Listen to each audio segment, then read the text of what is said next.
جس کے کندھے پر کلہاڑا ہے، اس سے پوچھو، میرے سے کیا پوچھتے ہو؟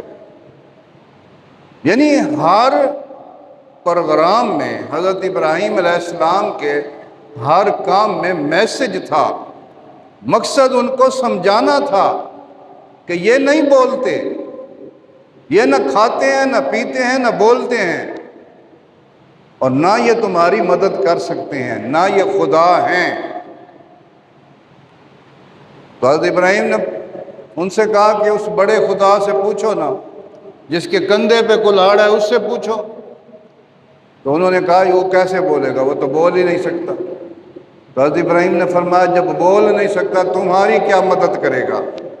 جو اپنی حفاظت نہیں کر سکتے، جو بت اپنے آپ کو نہیں بچا سکتے، تمہاری مٹی حفاظت کریں گے، تمہاری خاک حفاظت کریں گے؟ ایسے خداؤں سے ہی تم عبادت کرتے ہو، ایسے خداؤں کو پوجتے ہو۔